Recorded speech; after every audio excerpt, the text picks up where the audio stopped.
There is a number in your wallet right now that decides if you get the house, the car, or the loan, and banks do not want you to know this trick. One phone call. 60 days. 50 plus points.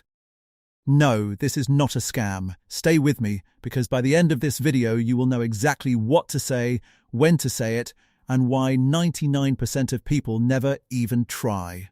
Meet Sarah, 29 years old. Nurse, good job, good heart, but bad credit. Not because she was reckless, because nobody ever taught her the rules of this invisible game. She applied for her first apartment lease last year. Denied. The reason on the paper, credit score 587, she sat in her car in the parking lot and cried. Not because of the apartment. Because she felt stupid. Like everyone else knew a secret she didn't. That night she typed one question into Google at 11 p.m. Why is my credit score so low even though I pay my bills? What she found next changed everything in 60 days. But before I tell you what she found, you need to understand the lie you've been told your whole life. You've been told, pay your bills on time and your score goes up. Simple, that is only half true. And the other half is what's keeping millions of people stuck with scores under 650. Here's what nobody explains. Your credit score is not really about whether you pay. It's about how much of your available credit you are using at the exact moment your bank reports to the credit bureaus. This number has a name. It's called your credit utilization ratio, and it is almost 30% of your entire score. Sarah paid every bill on time, every single one, but she still had a 587 score. Why? Because on the day her bank reported her balance to the bureaus, her credit card was sitting at 85% full. That single snapshot, one day, one number, was quietly destroying her score every single month. And she had no idea it was even happening. Sarah found a forum post from a man named Derek, former loan officer, 12 years in banking. Derek said something that stuck with her. The banks don't lie to you, they just don't tell you the whole truth.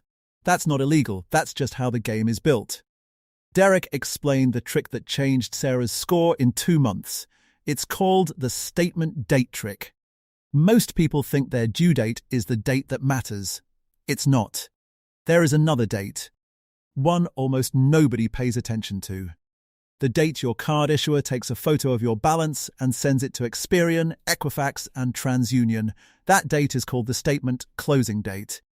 And here's the part that changes everything. You can control what that photo shows. Sarah called her bank. Nervous, hands shaking a little, she admits now. She asked one question. One single question that most cardholders never think to ask in their entire life. Can you tell me my statement closing date? The rep paused, then answered. Sarah wrote it down. March 18th. She had no idea that this one date, this one small number, was about to become the most important number in her financial life, because Derek told her something else, something that made her jaw drop. Pay your balance down to almost zero a few days before that date, not on the due date, before the statement closes. Why does this matter so much? Because your due date has nothing to do with your score. Your statement date has everything to do with it. Let's make this easy. Imagine your credit limit is $1,000 if your statement closes while you owe $800. The bureaus see this. This person is using 80% of their available credit. That looks risky. Even if you pay it off completely 2 days later, it doesn't matter. The photo was already taken. The damage is already reported. But now imagine this instead. You pay that $800 down to $30 right before your statement closes. Now the bureaus see this person is using 3% of their credit. Same person, same income, same bills, same everything. The only thing that changed is timing. That's it. That is the entire trick. But here's where it gets interesting. Because Sarah didn't stop there. She asked Derek one more question. A question that most people never think to ask. What if I do this on more than one card? Derek went quiet for a second. Then he said, that's when it stops being a trick and starts being a strategy. Because your utilization isn't just measured on one card, it's measured on every card combined. and also on each individual card separately.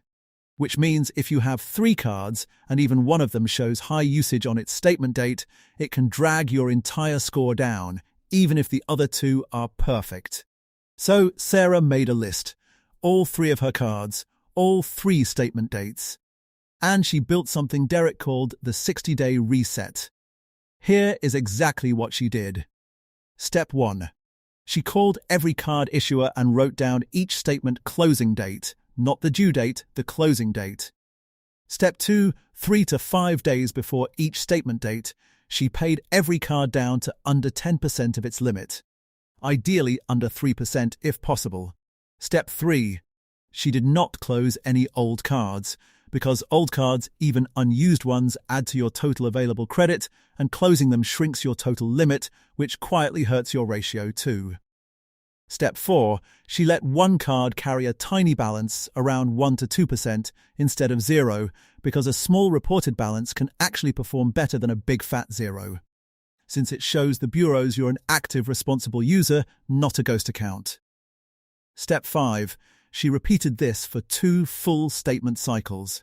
2 months, 60 days, that's the whole trick. No credit repair company, no fee, no loophole, just timing. 60 days later, Sarah checked her score at midnight, unable to sleep. 587 became 641. 54 points, in 60 days, $0 spent.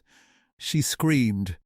Actually screamed in her apartment, at 1 a.m. alone, holding her phone like it was a lottery ticket. But here's the twist that most videos like this one will never tell you. This trick has one weakness. One single mistake that can undo 60 days of work in one afternoon. And almost everyone makes it without realizing.